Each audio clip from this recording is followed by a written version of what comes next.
অকল ফেচবুকত justice for Zubeen Garg লিখিলেই Zubeen গাৰ্গে ন্যায় নাপায়। বেংগলৰ পৰা অৰ্থাৎ পশ্চিমবংগৰ পৰা জুবিনৰ হত্যাকাৰীক বচাবলৈ উকিল আহি গ'ল।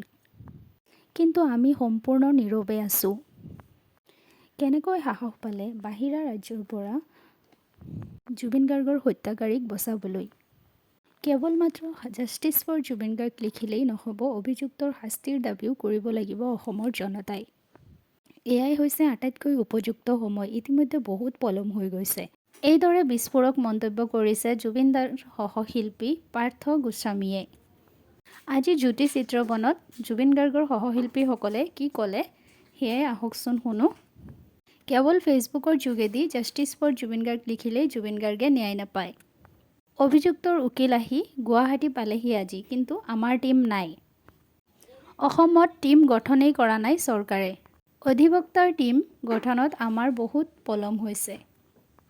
আমাক ফাষ্ট ট্ৰেক নালাগে, বিশেষ আদালত লাগে। এয়া পাৰ্থ গোস্বামীৰ বিস্ফোৰক মন্তব্য। প্ৰতিদিনে এটা বিষয়ৰ ওপৰতে শুনানি লাগে আমাক। ৩৫০ৰো অধিক সাক্ষ্য আছে, ফাষ্ট ট্ৰেক হ'লেও বহুত সময় লাগিব। জুবিন গাৰ্গে সদায় নিজকে আধা বঙালী বুলিয়েই ক'লে। এতিয়া জুবিনক বচাবলৈ বঙালী উকিলেই আহিছে। আমি শুই আছোঁ, আমি কিয় নীৰৱে আছোঁ? এয়া সকলোবিলাক বিস্ফোৰক মন্তব্য পাৰ্থ গোস্বামীৰ। ঘৰৰ ল'ৰাক হত্যাকাৰীক বচাবলৈ বাহিৰা মানুহ আহিল, কিন্তু আমি নীৰৱ। কেনেকৈ সাহস পালে বাহিৰা মানুহ আহি আমাৰ জুবিন গাৰ্গৰ হত্যাকাৰীক বচাবলৈ? আমি এতিয়াও নীৰৱ। জুবিন ভালপোৱা মানুহে ন্যায়ৰ সময়ত কিয় মাত মতা নাই? অসমৰ অধিবক্তা জুবিনৰ হৈ যুঁজিবলৈ সাজু। তাৰ পিছতো কিয় লোক অধিবক্তা নিয়োগ কৰা নাই?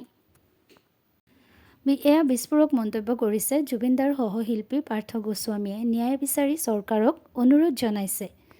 যি জুবিন গাৰ্গৰ মৃত্যুৰ সময়ত অসমত লাখ লাখ কোটি কোটি মানুহ একত্ৰিত হৈ গৈছিল, এতিয়া সেই মানুহবোৰ ক'ত গ'ল? জাষ্টিছৰ হকে কিয় মাত মতা নাই? অধিবক্তাৰ টীম গঠনত আমাৰ বহুত পলম হৈ গৈছে। বেংগলক ভালপোৱা জুবিনদাই ইমান ভাল পোৱাৰ পিছতো এতিয়া বেংগলৰ উকিলে আহি পেলাই জুবিনদাৰ হত্যাকাৰীক বচাবলৈ চেষ্টা কৰিছে। সেয়া লৈ খুব উজাৰিছে পাৰ্থ গোস্বামীয়ে। এতিয়া আমাৰ কথা হ'ল জুবিনদাই ন্যায় পাব লাগে। জুবিনদাৰ ন্যায় প্ৰক্ৰিয়াটো আৰু দ্ৰুতগতিত আগবাঢ়িব লাগে। সেয়াই আমাৰ আশা চৰকাৰলৈ। চৰকাৰে যাতে এটা বিশেষ টীম গঠন কৰি দিয়ে এডভোকেট লৈ, আৰু সেই টীমে যাতে জুবিনদাৰ ন্যায়ৰ হকে যুঁজি যায়, এয়াই আমাৰ চৰকাৰৰ ওপৰত আশা। আৰু পাৰ্থ প্ৰতিম গোস্বামীৰ এয়া মন্তব্য।